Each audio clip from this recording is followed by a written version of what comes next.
नमस्कार, मैं जयप्रकाश पांडे साहित्य तक के बुक कैफ़े के एक दिन एक किताब में आपका स्वागत करता हूं। आज मैं एक बेहद मज़ेदार किताब के साथ उपस्थित हूं जिसका नाम है प्रमेय। इसके लेखक हैं भगवंत अनमोल। प्रमेय का पूरा नाम है अध्यात्म सृजन है, विज्ञान शोध है, धर्म नियम है। यह प्रमेय लिखने से पहले उसके शीर्षक के साथ भगवंत अनमोल ने टैग लाइन की तरह से लिखा हुआ, यानी यह पुस्तक अध्यात्म के सृजनात्मक स्वरूप, विज्ञान का रिसर्च स्वरूप और धर्म की जो डिसिप्लिन है उस पर आधारित यह एक उपन्यास है। भगवंत अनमोल उत्तर प्रदेश हिंदी संस्थान से पुरस्कृत लेखक हैं। इससे पहले उन्होंने जिंदगी 50-50 और बाली उम्र जैसे उपन्यास से युवा वर्ग में अपनी एक बड़ी पहचान बनाई है। उनके प्रशंसकों की एक लंबी फहरिस्त है। सोशल मीडिया पर भी वे काफ़ी सक्रिय रहते हैं और यह एक अपने तरह का अनूठा उपन्यास है। साइंस फिक्शन जिसमें धर्म भी शामिल है। उपन्यास की शुरुआत बेहद मज़ेदार ढंग से होती है। एक लड़की है जिसका नाम है फातिमा, उसकी हत्या होती है और उसके मुंह से हे राम निकलता है। हे राम निकलते ही पूरे रूम में सन्नाटा छा जाता है। जो उसका प्रेमी है वह हिंदू मतावलंबी है, हिंदू धर्म का लड़का है। सूर्यांश नाम है उसका।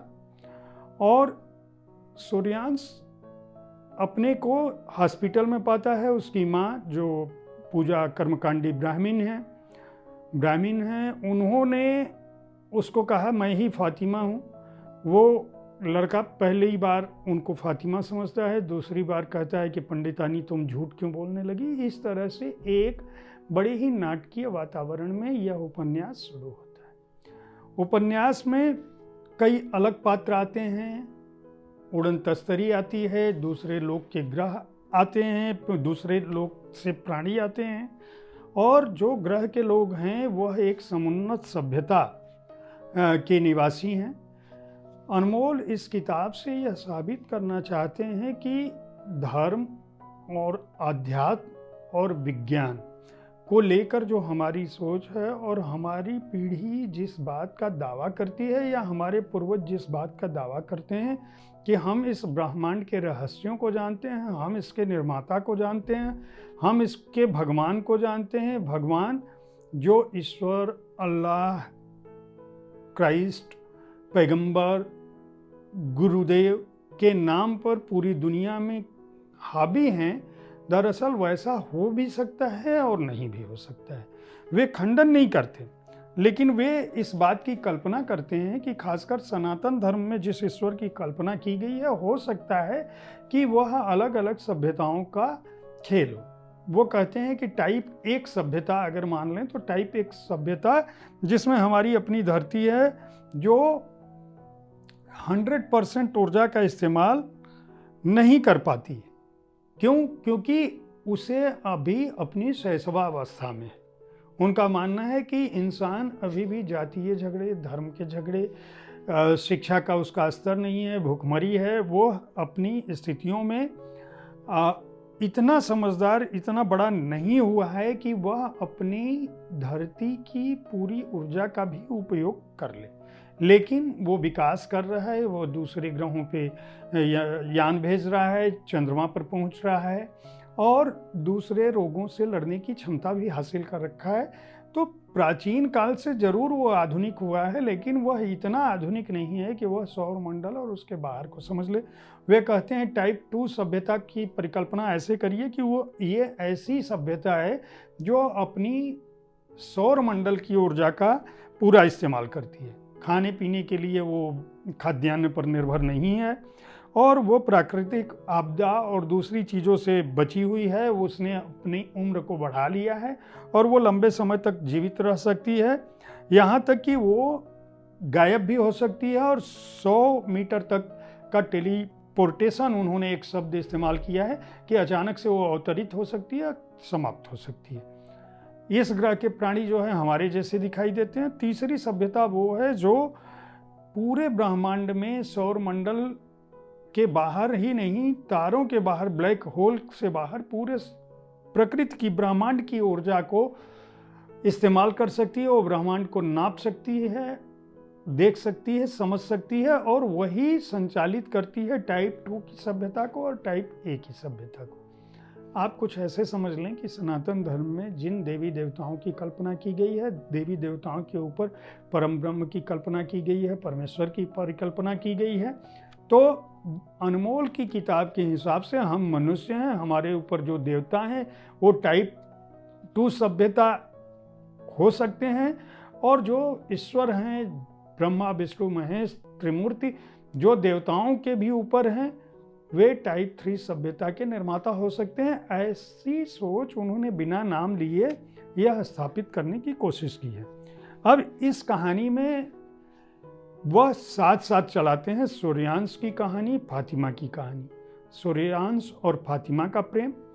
इसी बीच टाइप 2 सभ्यता से अलग अलग जीवन की, जैसे पृथ्वी के वैज्ञानिक उन ग्रहों की तलाश करने की कोशिश कर रहे हैं जहां पृथ्वी जैसा माहौल हो। इस कहानी में असली मोड़ तब आता है जब तारकेय नाम का एक व्यक्ति टाइप 2 की सभ्यता से धरती पर आता है। वह जीवन की तलाश में आया हुआ व्यक्ति होता है। जिस तरह से धरती के लोग दूसरे ग्रहों पर जीवन की तलाश कर रहे हैं, उस तरह से टाइप 2 सभ्यता के लोगों ने एक अंतरिक्ष यान भेजा होता है जो उसी तरह के वातावरण की खोज कर रहे हैं जैसा उनके अपने ग्रह पर है। तारकेय के साथ शिवाका नाम की एक रोबोट रहती है जो फीमेल है। फीमेल रोबोट इसलिए अंतरिक्ष यान में भेजी जाती है ताकि जो अंतरिक्ष यात्री है, अगर उसको अपनी किसी शारीरिक आवश्यकता की जरूरत हो तो वह उसके साथ संपर्क कर सके। उस ग्रह के निवासियों को किसी दूसरे ग्रह पर किसी भी तरह का प्यार का कारोबार करने की इजाज़त नहीं है।